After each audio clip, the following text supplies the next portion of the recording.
ادع إلى سبيل ربك بالحكمة والموعظة الحسنة. Elhamdülillahi vahdehu ve salatu ve selamu ala men la nebiyye ba'dehu. Allah Rabbimizga hamd sana, dan maqtav. Sevgili Peygamberimiz Muhammed Mustafa sallallahu aleyhi ve sellemge izge dua, salavat şerif erişsin. Esselamu aleyküm ve rahmetullahi ve berekatuh. Allah Rabbimizin selamı barımızga da erişsin. Ramazan ayları mübarek bulsun. Allah Rabbimiz bizge bergen ilahi kitap Kur'an-ı Kerim. O kitap bilen biz özümüzün turmuşumuzni alıp barabız. Tırışabız, ilahi kanunlarga to'g'ri kelib bahetga erishirga. Lekin bizler arasında kay birovlar ayta, Kur'an ul g'arablar so'zi. G'arablar o'ylab chiqargan deb. Bu so'z yolg'on so'z. G'arab tilinde Kur'an-ı Kerim ingen bo'lsa da ul ilahi kelam, Rabbimizning so'zi. Çünkü Allah Rabbimiz Kur'an-ı Keriminde şol kişilerge çıgıp ayta. Siz özünüz şol kelamge Allah Rabbimizning sözüne oşaş kitap uylap çıgarıgız de. Artıgızdan halık varır mı yok mu? İlahi kitap Allah'ın sözü bu. Anardan başka ilahi yok. Bakara surasında Allah Rabbimiz şol 10 ayetke kıskarta. Yunus surasında hem Bakara surasında ayta bir suragına uylap çıgarıgız de. Euzubillahimineşşeytanirracim. Ve in kuntum fi raybin mimma nazzalna ala abdina fa'tu bi suratin min mislihi ve'd'u şuhada'akum in kuntum sadiqin. Eğer siz dürüst bulsağız de bir suragına uylap çıgarıgız. Hem artığızdan kişi varsın. Siz onu da buldur almazsınız. Fettekun nâralleti ve kuduhen nâsu vel hicâra'u indet lil kâfirîn.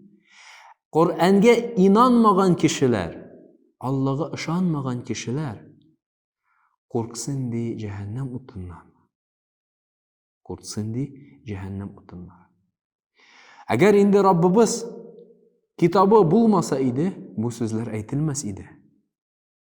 Bugünkü günge nindi zor sivilizatsiyalar, nindi büyük şahıslar, galimler, yazıcılar, şairler buldu.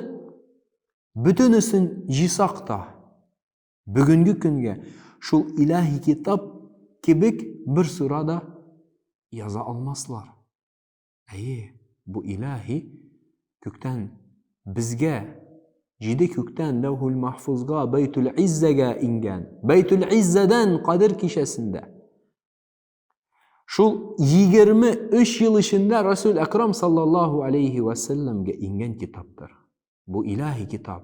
Bugünkü günge bu kitap tevatür bilen halık getirip bizge bu kelam şerifini jitkirdi Rabbimiz. Allah Rabbimizin rahmeti. Elbette nerse ul tevatür biz sizin bilen ayrım söyleşir biz.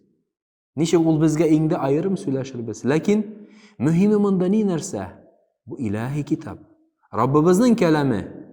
Hem Rabbimiz ayta östeme. Eğer bütün halık jiyılsa da, bütün cinler, pirler jiyılsa da Rabbimizin kitabı kibik kitap çıgara almazsınız. Bu birinci fikir. İkinci fikir, bir filosoflar mantık yağından üzlerin zor dereceli sanagan kişiler aytalar bu Muhammed'nin sözüdür. Sallallahu aleyhi ve sellem.